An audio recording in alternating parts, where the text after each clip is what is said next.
Hi there, I'm Ellis from Ellis Clark Trains and Clark Railworks, and today I thought I'd do a little bit of a video on our Clark Railworks brand. I wanted to go through a few things, few questions that you might have, what is Clark Railworks and what do they do?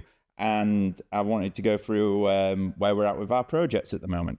So, firstly, I suppose the main thing is, why did we set up Clark Railworks? Well, essentially, Clark Railworks is our sister brand to Ellis Clark Trains.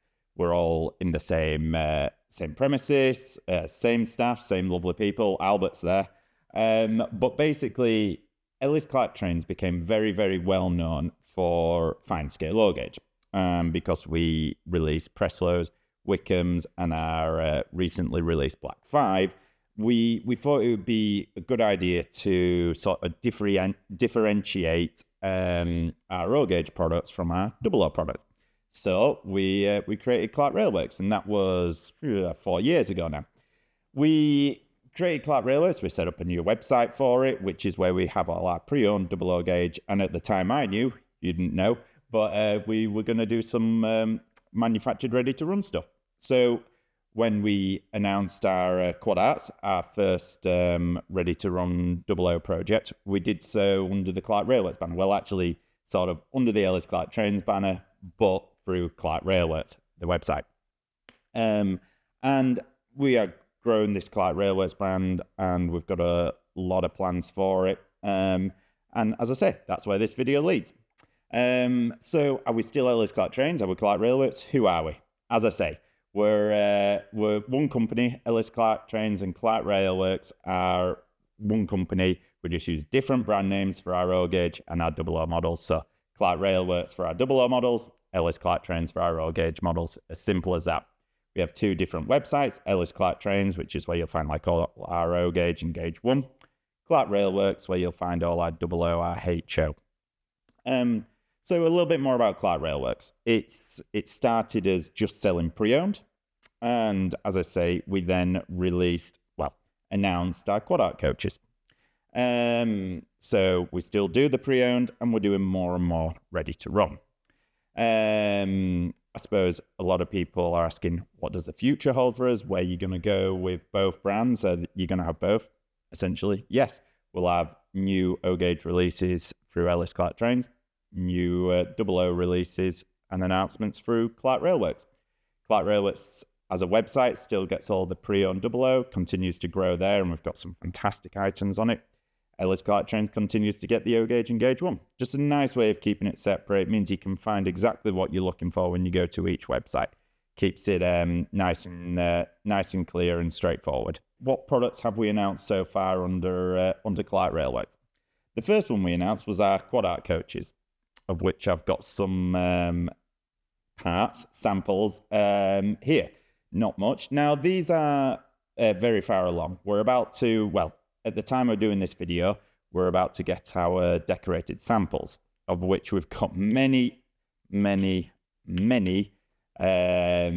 test shots, if you will, of the teak.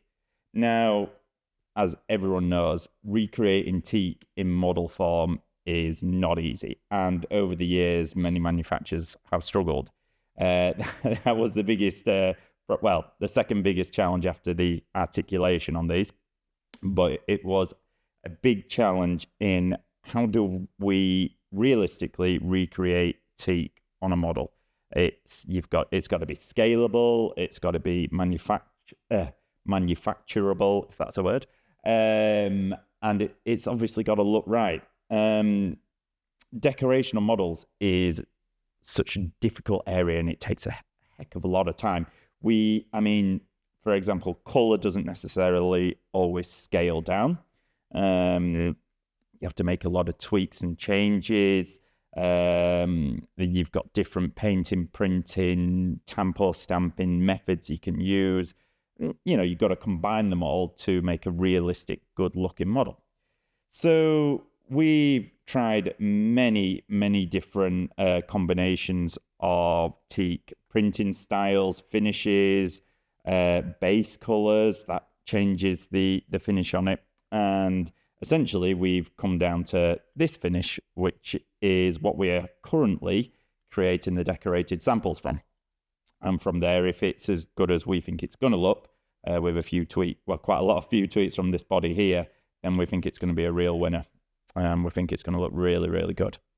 Here is one of our early samples. Now, what happens to our samples when we get them? A lot of them get ripped apart. We test them over and over and over again. So they look pretty ropey at this stage. This is a few months old now.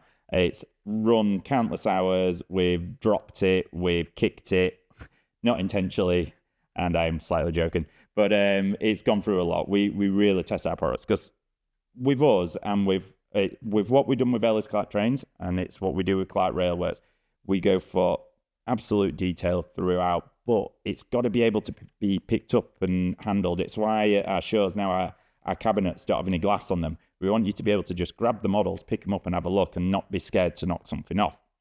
It takes a lot of effort and time at the design stage, but we think it's totally worth it with the product you get at the end. We want it to run for dozens and dozens and dozens of hours. And yes, it takes longer developing it, but it's worth it. I suppose the next question is, with us coming into the 00 market as a new player, if you like, where do we see ourselves in the market? And that I think begins with the quad arts and why I'm putting it in with this section.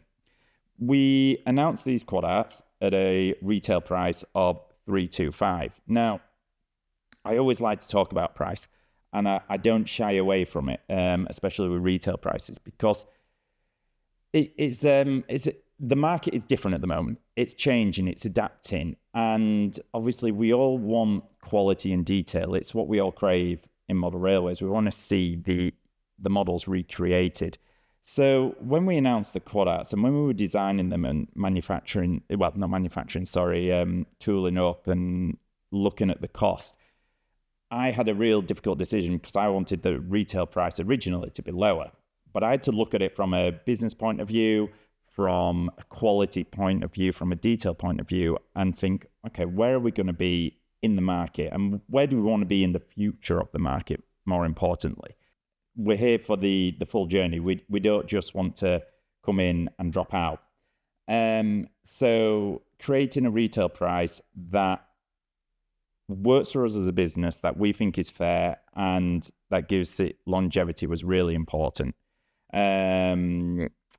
So the retail price of the quads was announced at $325. Now that's not, some of you might think that's expensive, some might not.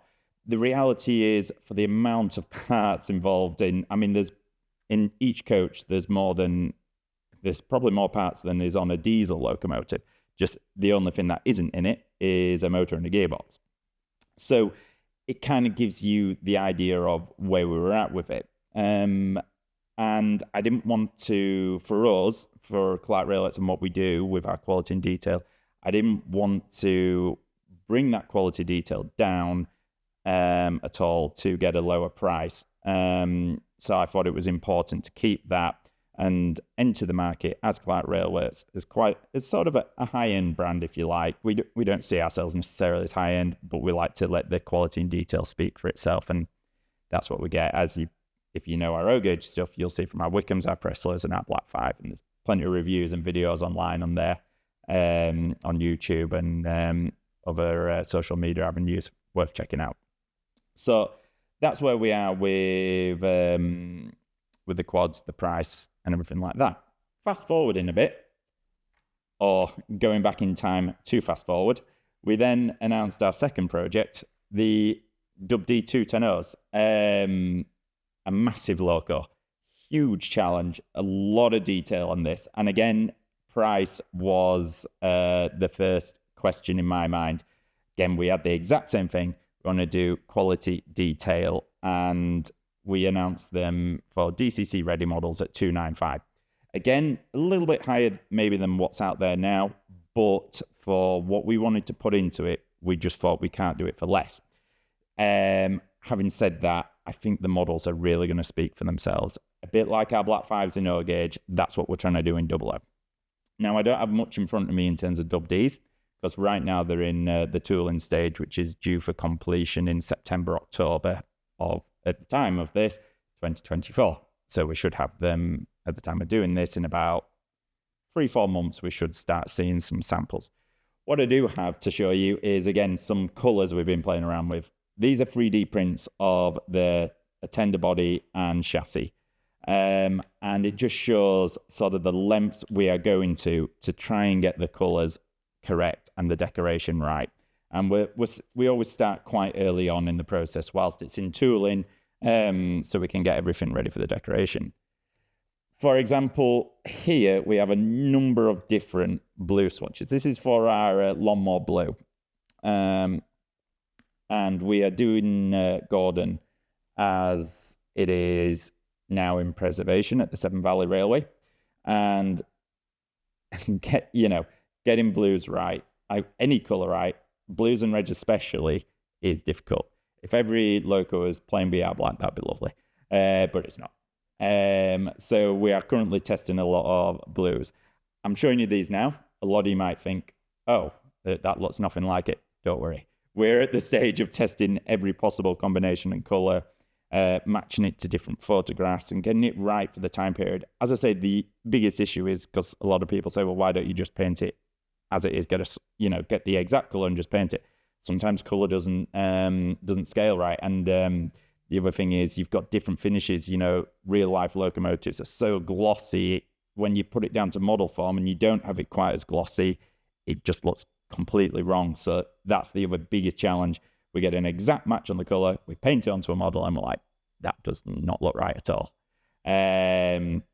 So currently testing colours, and we hope to be able to show you some more of that in the coming weeks. What does the future hold for Clark Railworks then? Where are we going? What are our plans? What do we think the market holds most importantly? Because, we've all seen what's gone on at the start of the 2024 with a few model railway companies. And, naturally people ask the questions to all of us as manufacturers, retailers, where do you think the hobby's going? Where do you think the industry's going? Do you think it's got a future? And, straight away, I say I 100% think it does. I think that's why I, mentioned the price thing, because I think prices always have to be realistic for the level of detail and quality that we're getting. I think, if I'm honest, I think sometimes prices might be set at a point that doesn't make it viable for a long-term future of growth, which to me and us is really important. We want to be here for decades to come. I think the market will continue to gradually grow year on year, but it's important not to overproduce for the market. I think, like I say, we've got to be sensible with costs, with what we do, but I think it's got an incredible future. And if you look at the detail and quality of models now compared to 30, 40 years ago, it's incomparable.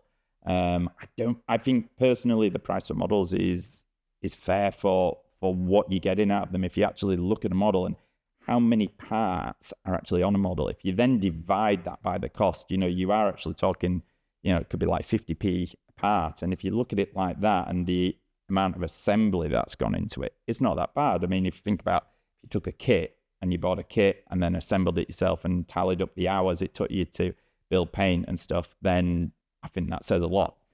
But yeah, we're going to grow. We're going to announce more. We're going to do more 00 projects. We've got more O-gauge projects through Ellis Clark Trains. As I said, more 00 through Clark Railworks. We want to grow with the stockists, with the retailers. I think that's another really important thing and a change to the market we've seen in recent years, where you've got a combination of direct to consumer, i.e., for example, a manufacturer such as ourselves selling direct to the customer, as well as supplying the retailers and stockists who then supply the customer. And I think it's really important to have that combination there and do both. Naturally, if we're selling to retailers and stockists, there has to be a trade margin, so we get less for our product. But if at the same time we're getting the full margin and selling direct to consumer, it means we can balance up what we're getting work it out against our production quantities, and make sure, as I say, it's viable to give us enough return to put into the next projects that come out next. Again, and finally, should I say, if you are new to Clark Railworks and you're wondering what we're about, and you think, or if you're new to Ellis Clark Trains, or both, you never heard of us, never seen us, never met us, what are we about? What do we do? Can we sum that up? I think, as you've seen in this video, we like to be honest. We like to be down to earth. We'll never shy away from questions. Any feedback, questions, we always want to hear it, whether that be in person, on the phone, by email. Get in touch with us. We'll always give you honest answers. To the best of our ability. We like to be approachable, and as I say, we want a long-term future in this hobby and industry. So that's what we're building for, and we want to continue to grow. We think it's an incredibly exciting future, and products like the Quad Arts and the Dub D, especially as the first ones we've done in 00, that we've picked on two of the hardest prototypes model form that you can possibly go for. So just shows what we're all about. I think that's it for today. We want to do more videos about Clark Railworks, get you knowing more about it. We've got Clark Railworks Facebook, Instagram, as I say, website, newsletter goes out, which you can subscribe to on the website. So get following us, get subscribed, and hopefully you'll get to hear more about our products and what we do over the coming months, years. Bye for now.